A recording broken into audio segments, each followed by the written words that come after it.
Centre Sujanpur में 130 लोगों को कोरोना वैक्सीन लगाई गई।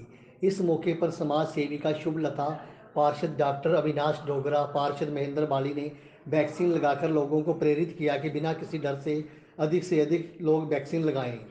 इस अवसर पर जानकारी देते हुए SMO doctor Neeru Sharma, nodal in-charge doctor Anchal Sharma ने बताया कि आज 130 लोगों को कोरोना वैक्सीन की फर्स्ट डोज लगी है।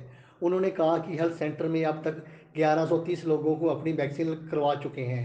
उन्होंने कहा कि सेंटर में सीनियर सिटीजन, गंभीर बीमारी से पीड़ित 45 वर्ष से अधिक से लोगों को वैक्सीन लगाई जा रही है, जिसके लिए अपनी रजिस्ट्रेशन करवा सकते हैं।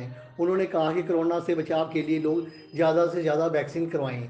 इस मौके पर सुपरिटेंडेंट सुमन कुमार, सुमनदीप शर्मा, डिम्पल शर्मा, नरेंद्र कुमार, प्रिंसिपल तृप्ता देवी, मास्टर अजय पाल, कौशल कुमार, विजय कुमार, ललित शर्मा, प्रवीण सैनी, हरिंदर कौर, अक्षय कुमार, गुलाब सिंह, प्रदीप कुमार, तेजेंद्र सिंह आदि उपस्थित थे। एसएमओ साहब जी ने बाकी साहब में बड़े अच्छे तरीके कोऑपरेट किया, तो ਅਸੀਂ ਇਹਦਾ बहुत ਧੰਨਵਾਦ ਕਰਦੇ ਹਾਂ। ਤੇ मैं सारे शहर वासियों ਨੂੰ अपील करदा कि सारे इंजैक्शन लगवाउण, ये ਸਾਡੇ ਲਈ बहुत जरूरी है। ਅੱਜ मैं अविनाश डोगरा और मेरे नाल महेंद्र बाली जी और डिम्पल जी और बिल्लू जी, मेरे मिसिज शुभलता जी, ਅਸੀਂ ਸਾਰੇ ਅੱਜ ਸੁਜਾਨਪੁਰ ਸਰਕਾਰੀ ਹਸਪੀਟਲ ਵੈਕਸੀਨੇਸ਼ਨ ਲਵਾਉਣ ਆਏ ਹਾਂ। ਤੇ ਮੈਂ ਇਹ ਕਹਿਣਾ ਲੋਕਾਂ ਨੂੰ ਕਿ ਇਹ ਬਹੁਤ ਵਧੀਆ ਚੀਜ਼ ਹੈ। ਕੋਈ ਇਹਦੇ 'ਚ ਮਨ 'ਚ ਵਹਿਮ ਨਹੀਂ ਰੱਖਣਾ ਕਿ ਇਹ ਖਰਾਬ ਹੈ, ਇਹਦੇ ਨਾਲ ਇਹ ਹੋ ਜਾਂਦਾ, ਇਹਦੇ ਨਾਲ ਇਹ ਹੋ ਜਾਂਦਾ। ਇਹ ਲਵਾਉਣਾ ਬਹੁਤ ਹੀ ਜ਼ਰੂਰੀ ਹਰ ਇੱਕ ਨੂੰ। ਔਰ ਇੱਥੇ ਅਸੀਂ ਆਏ ਹਾਂ, ਇੱਥੇ staff doctor SMO Neeru Sharma ji और डॉक्टर आंचल भाटिया जी और आंचल शर्मा जी और ਉਹਦੇ ਨਾਲ ਹੀ ਬਾਕੀ ਜਿਹੜਾ ਸਟਾਫ ਹੈ ਬਹੁਤ ਹੀ ਅੱਛਾ ਸਟਾਫ ਹੈ। ਔਰ ਮੇਰੀ ਸਾਰਿਆਂ ਨੂੰ ਹੱਥ ਜੋੜ ਕੇ ਇਹ ਬੇਨਤੀ ਹੈ ਕਿ ਇਹ ਬਹੁਤ ਹੀ ਜ਼ਰੂਰੀ ਹੈ ਕੋਵਿਡ ਦਾ ਇੰਜੈਕਸ਼ਨ ਲਗਵਾਉਣਾ ਔਰ ਸਾਰੇ ਹੀ ਵੱਧ ਤੋਂ ਵੱਧ ਇਹ ਲਵਾਉਣ ਇੰਜੈਕਸ਼ਨ। ਧੰਨਵਾਦ। मैं शुभलता, ਅੱਜ ਕੋਵਿਡ ਦੀ ਵੈਕਸੀਨੇਸ਼ਨ ਮੈਂ ਲਗਵਾਈ ਹੈ। ਮੈਂ ਸਭ ਨੂੰ ਅਪੀਲ ਕਰਦੀ ਹਾਂ ਕਿ ਸਾਰੇ ਹੀ ਲਗਵਾਉਣ, ਕਿਉਂਕਿ ਇਹ ਬਹੁਤ ਜ਼ਰੂਰੀ ਹੈ। ਔਰ ਸਾਡੇ ਇੱਥੇ ਸਭ ਦੇ ਸਟਾਫ ਨੇ ਬੜਾ ਅੱਛਾ ਸਾਡੇ ਨਾਲ ਟਰੀਟ ਕੀਤਾ ਹੈ, ਸਾਰੇ ਬਹੁਤ ਅੱਛੇ ਹੈ। ਸਭੀ ਸ਼ਹਿਰ ਵਾਸੀਆਂ ਪੂਰੇ ਨੂੰ ਅਪੀਲ ਕਰਦੀ ਹਾਂ ਕਿ ਸਾਰੇ ਹੀ ਇਹ ਵੈਕਸੀਨੇਸ਼ਨ ਜਲਦੀ ਤੋਂ ਜਲਦੀ ਸਾਰੇ ਆਪਣੇ ਲਗਵਾਉਣ। मैं सुमन कुमार, सुपरिटेंडेंट नगर कौंसल सुजानपुर, बतौर फ्रंट लाइनर वर्कर ਅੱਜ कोविड वैक्सीन की मैं पहली डोज ਲਈ है। ਅੱਜ ਅਸੀਂ ਨਾਲ ਹੀ ਦਾ ਇੱਥੇ ਐਸਐਮਓ ਸਾਹਿਬ ਦੀ ਕੋ ਅਸੀਂ ਆਪਾਂ ਆਏ ਸੀ, ਉਹਨਾਂ ਬਹੁਤ ਹੀ ਚੰਗੇ ਢੰਗ ਨਾਲ ਸਾਨੂੰ ਅਟੈਂਡ ਕੀਤਾ ਅਤੇ ਬਹੁਤ ਹੀ ਵਧੀਆ ਪ੍ਰੋਪਰ ਇੰਤਜ਼ਾਮ ਵੈਕਸੀਨੇਸ਼ਨ ਦਾ ਤੇ ਬਹੁਤ ਸੋਹਣੇ ਢੰਗ ਨਾਲ ਲੱਗੀ ਹੈ। ਤੇ ਸਾਡੇ ਕੁੱਲ ਸਟਾਫ ਨੇ ਨਾਲ ਦਾ 25 ਨਾਲ ਦਾ ਸਾਡੇ ਮੁਲਾਜ਼ਮਾਂ ਨੇ ਵੈਕਸੀਨੇਸ਼ਨ ਕਰਵਾ ਲਈ ਹੈ ਤੇ ਬਾਕੀ ਵੀ ਕੱਲ ਤੱਕ ਅਸੀਂ ਕੋਸ਼ਿਸ਼ ਕਰਾਂਗੇ ਆਪਣਾ ਜਿਹੜਾ ਸਾਡਾ ਬਾਕੀ ਸਟਾਫ ਹੈਗਾ ਉਹਨੂੰ ਵੀ ਅਸੀਂ ਪ੍ਰੋਪਰ ਵੈਕਸੀਨ ਕਰਾ ਲਾਂਗੇ। ਤੇ ਇਸ ਲਈ ਮੈਂ ਸ਼ਹਿਰ ਵਾਸੀਆਂ ਨੂੰ ਅਪੀਲ ਕਰਦਾ ਹਾਂ ਕਿ ਜਿਵੇਂ ਕਿ ਨਾਲ ਦਾ ਕੋਵਿਡ ਦੀ ਜਿਹੜੀ ਸੈਕੰਡ ਸਟ੍ਰੇਨ ਦਾ ਬਹੁਤ ਜ਼ੋਰ ਚੱਲ ਰਿਹਾ ਹੈ, ਉਹਦੇ ਨਿਮਿਤ ਅਸੀਂ ਜਿਹੜੀਆਂ ਸਰਕਾਰ ਦੀਆਂ ਗਾਈਡਲਾਈਨਸ ਹੈਗੀਆਂ ਉਹਨਾਂ ਦੀ ਪਾਲਣਾ ਕਰੀਏ।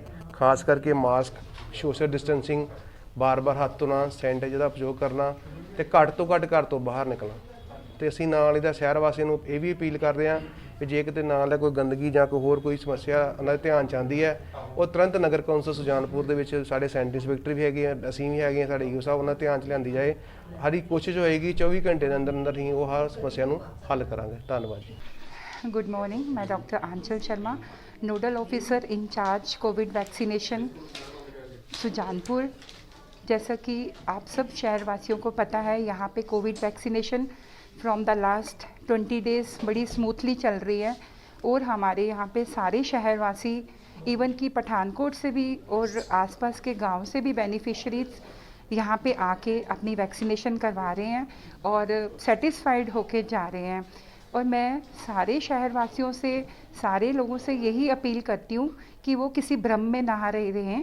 ये वैक्सीन बिल्कुल सेफ़ है और वो लोग अपने आप को सुरक्षित करें, अपनी फैमिली को सुरक्षित करें और अपने समाज को सुरक्षित करें वैक्सीनेशन लगवा के। इस वैक्सीनेशन की 2 डोजेज़ है।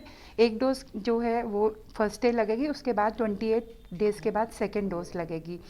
और दूसरा है प्रोटोकॉल अपना के चलें। जैसे कि कोरोना अब ज़्यादा दोबारा हो रहा है, तो अपना जो कोरोना का प्रोटोकॉल है वो प्लीज़ सारे उसको एक्सेप्ट करके चलें।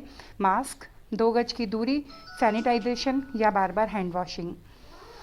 और दूसरा मैं एक और बात बोलना चाहूँगी कि जैसे इस टाइम जो हेल्थ वर्कर्स हैं, हेल्थ डिपार्टमेंट के लोग हैं, वो already due to covid from the last 1 year बहुत ज़्यादा स्ट्रेस में है कि पहले जैसे सैम्पलिंग का काम है उतना ही जो लोग कोविड पॉजिटिव आ रहे हैं उनको जाके हमें किट्स प्रोवाइड करनी पड़ती हैं, उनकी देखभाल पूरा रखना पड़ता है। दूसरा आजकल कोविड वैक्सीनेशन का काम है और उसके साथ साथ हमें अपनी OPD IPD सारा काम नॉर्मली देखना पड़ता है।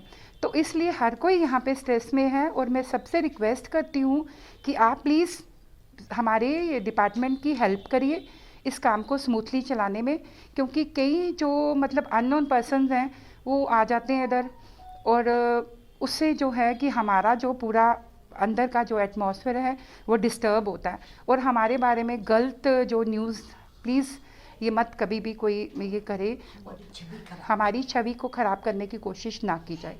Thank you. मैं SMO ਸੁਜਾਨਪੁਰ ਸ਼ਹਿਰ ਵਾਸੀਆਂ ਨੂੰ ਅਪੀਲ ਕਰਦੀ ਹਾਂ, ਸਾਰੇ ਲੋਕ ਜਿਵੇਂ ਕਿ ਅਸੀਂ ਦੱਸਿਆ ਹੈ 60+ ਐਂਡ 45+ ਐਸ ਪਰ ਪ੍ਰੋਟੋਕੋਲ ਆ ਕੇ ਆਪਣੀ ਵੈਕਸੀਨੇਸ਼ਨ ਕਰਾਉਣ ਤੇ ਬਿਲਕੁਲ ਡਰਨ ਦੀ ਲੋੜ ਨਹੀਂ ਹੈ। ਸਭ ਤੋਂ ਪਹਿਲਾਂ ਇਹਦੇ ਲਈ ਹੈਲਥ ਡਿਪਾਰਟਮੈਂਟ ਵੈਕਸੀਨੇਸ਼ਨ ਕਰਾ ਚੁੱਕਿਆ ਹੈ।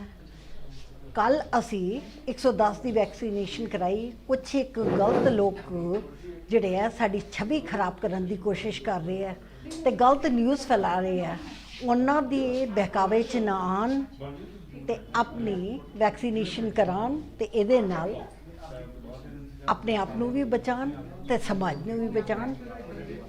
ਵੈਕਸੀਨੇਸ਼ਨ ਕਰਾਉਣ ਤੋਂ ਬਾਅਦ ਇੱਕ ਇੰਪੋਰਟੈਂਟ ਗੱਲ ਹੈ, ਇਹ ਨਾ ਸੋਚਣ ਕਿ ਉਹ ਸੇਫ ਹੋ ਗਿਆ ਹੈ ਬਿਲਕੁਲ, ਤੇ hand washing, mask and proper distancing is required क्योंकि नवा स्ट्रेन भी आ गया है।